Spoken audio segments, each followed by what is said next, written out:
lighthouse. Ewan ko kung ano to. Can we park down there or we grab this one? Can you ask?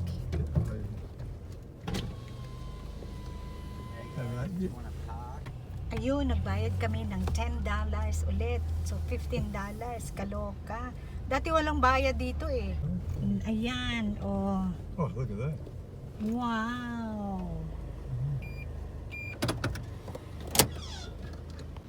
O, tingnan mo may coaches, oh. Siguro mga retirees yung nandyan. Kaya, ang ganda, no? Magkaroon ka lang ng ganyang bus, okay na. I think you better come here, Han. Go there. There, eh. There's a chair there. Would you like to sit there? Oh, yeah, eventually. Ha? Eventually. So, yan yung sinasabi nilang Lighthouse, Byron Bay. Yan, nasa New South Wales na tayo. So, pero walang nakakaakyat dyan. Ay, someone go there, Han? O yung mga official lang yata ang nakakaakyat. Okay, go there. Oh, look at that, there's radar. Ano, yung light nga yan. Maganda siguro dito paggabi na kasi makita mo yung light ng lighthouse. 1901. Binilt siya. Was built 1901.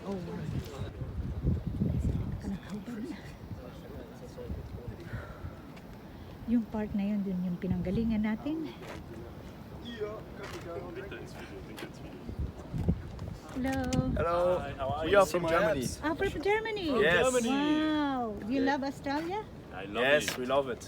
You have the... We want to move here. Oh, good. Later I go swimming with the sharks. Oh no, be careful because a lot of I go sharks. surfing. I'm I go really good surfing. fighter. Will be the last picture You are a of me. local? Sorry? You are a local? Yeah, but in Queensland. Ah. Yeah.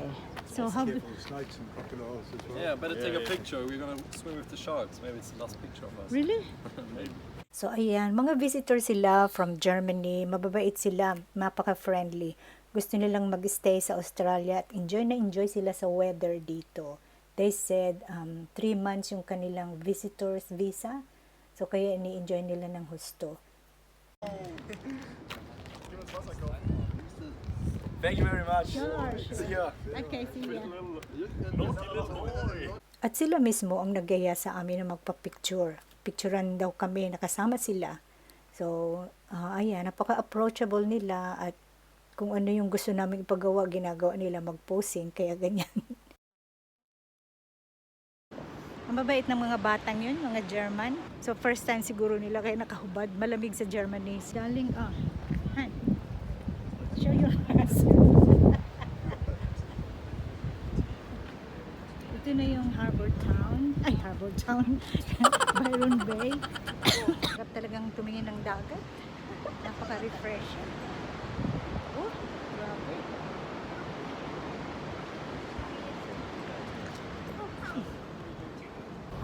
Ayan, sabay nag-i-enjoy siya. You're right, Han? Yeah. Often you see turtles or something like that swimming around. Oh, really? I can see the reflection. Used to have a lot of goats. You ever see the goats? The goats? I think they took them like relocated somewhere, but they were here for a long, long time.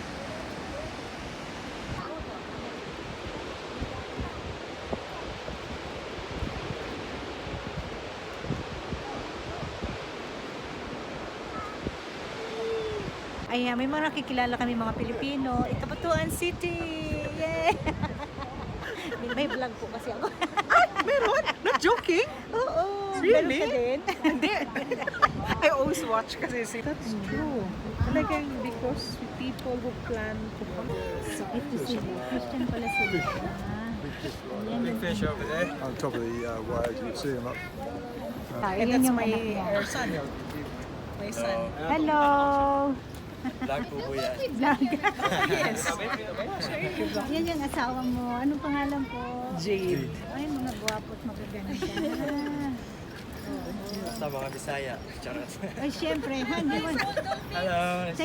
Dumalo lang sila dito. Taga-Cairns sila at dinalo lang yung isang kapatid nila. So, mga Christian din sila. So, ang saya nilang kausap. Nakakatuwa.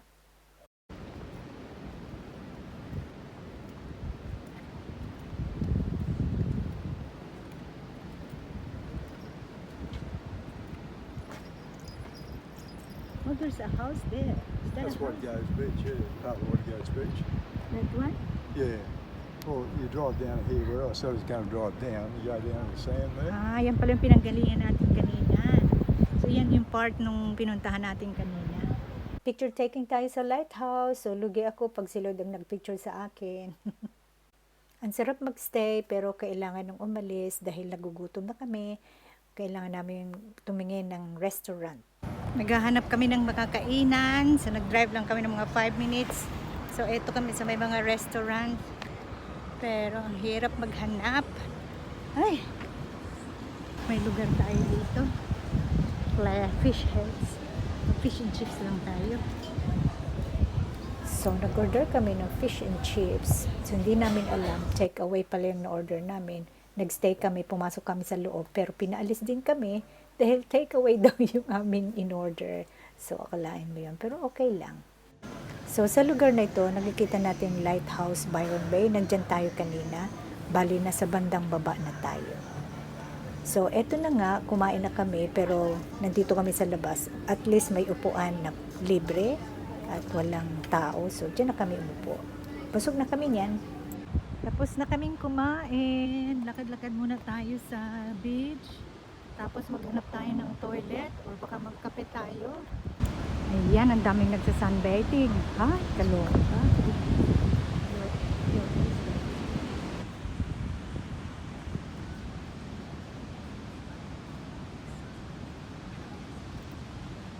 Ayun yung toilet. May nakita kaming toilet. Punta tayo dun. So, nagbaka sakali kaming pumunta sa restaurant na ito para magkape. Pero sa sobrang ingay, hindi na kami nagstay at pumunta na kami dun sa The Farm kung saan yung sunod nating pupuntahan. At habang kami ay nagbabiyahe, nakita ko itong nakasulat sa likod ng bus. Ang galing nga ng organization na ito. Parang yung bus ginagawang bahay para sa mga homeless sa gabi lang.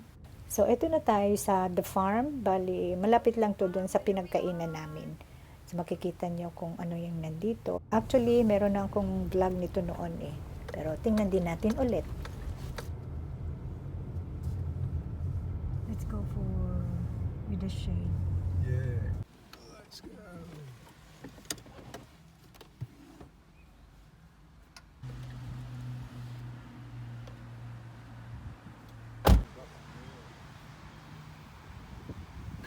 Nakarating na tayo dito noon last year. So with other Filipino families. So that was first, I think January. So babalik tayo dito. Amoy tae ng kalabaw. So pumasok kami sa restaurant na ito para magkape. Makikita mo din dito na meron din silang mga homemade na jam, coffee or saka cheese. Hindi na kami pwede mag-coffee kasi close na sila. Bubukas siya ng 4:30. So, it's 3 plus on Queensland. So, mga 4:20. So, 30 minutes pa yata sila. Maghihintay na lang kami dito. Sa bagay, ang ganda namang magstay dito. O, tingnan mo. Ayan, ang ganda magstay dito. Very relaxing din. Kanina, dagat yung pinuntahan natin. Ngayon, farm naman. O, diba? Ganda. Amoy farm talaga siya. Amoy baka, manok, baboy. Pati yung ice cream parlor ice cream shop wala na, sarado na din. Umupo muna kami dito sa lugar na kung saan may mga tables and chairs para ma-enjoy ang view, yung green. Pero tumayo si Lloyd at alam niyang meron siyang gustong puntahan na lugar na mag-i-enjoy siya at mag-relax. Pupuntahan niya yan.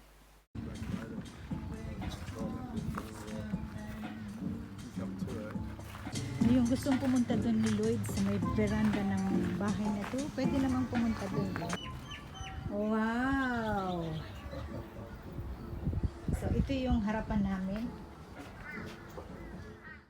Ang sarap mag-reflect pag nasa lugar na katulad nito. Kadalasan naiisip ko ang kabutihan ng Panginoon sa buhay ko. Mga pagsubok na akala ko hindi ko na malalampasan o wala nang katapusan. Pero ito, pag nililingon ko, masasabi ko o mapapasigaw ka na, ang galing mo talaga, Lord. Nagkaroon ng bunga ang mga pagsubok o mga hamon sa buhay, kahit nadadapa o natitisod. Kinakailangang bumangon dahil alam kong meron kang pangako sa akin, natutuparin mo. Nababago ang pananaw kasi alam ko na hindi mo ako pababayaan o iiwanan man. Tinuruan mo din akong tumulong sa mga tao na halos pareho ng naranasan ko. At minsan, kahit may mga hinihiling ako na hindi pa natutupad, naisip kong wag na lang kaya. Pero binibigyan mo ako ng pag-asa at lakas na magpatuloy dahil alam ko na mas magaling ang paraan mo kaysa sa paraan ko. At perfect ang timing mo kasi you have all the information. You know what is best and nothing is too hard for you. Nothing is impossible for you. Araw-araw hindi nagbabago ang pagmamahal mo at lalo pa itong lumalakas kahit minsan stressful ang ginagawa sa araw-araw. Ito yung masasabi ko na blessing sa buhay na hindi maikukumpara sa material na bagay. Salamat o Diyos na dilala mo sa buhay ko ang mga tao na naging instrumento mo para ako'y mapalapit sa iyo. Ang galing mo talaga, Lord. Hindi ko man deserve yung pagpapala mo sa akin. Pero ito, tinatamasa ko ito dahil sa grasya mo. At sana din po sa mga taong nanonood nito ng vlog ko, meron ding mga hamon sa buhay o mga pagsubok. Nawa po ay katagpuin mo sila at maranasan nila ang alaga mo.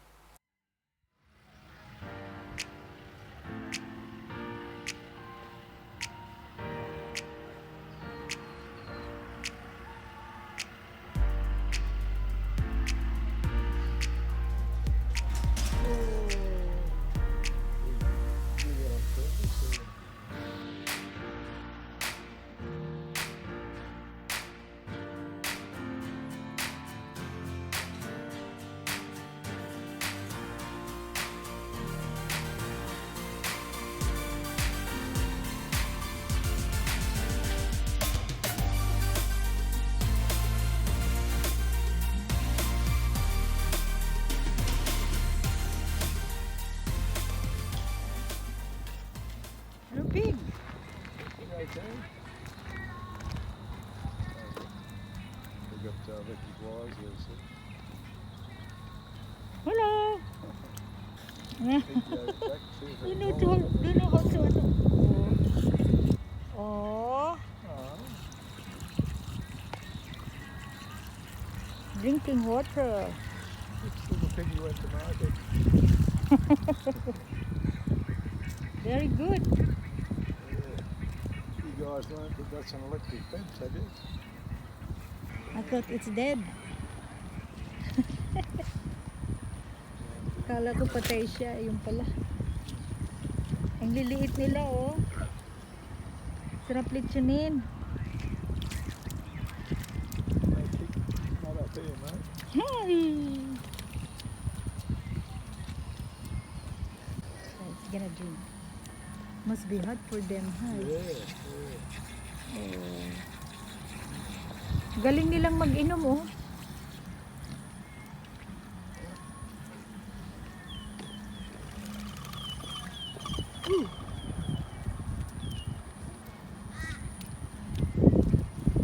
Pero naiinitan sila, ano?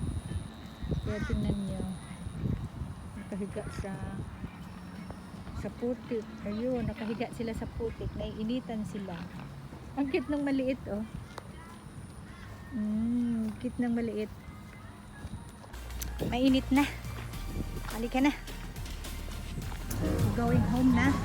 Kasi medyo parang hindi kami gabihin ng husto.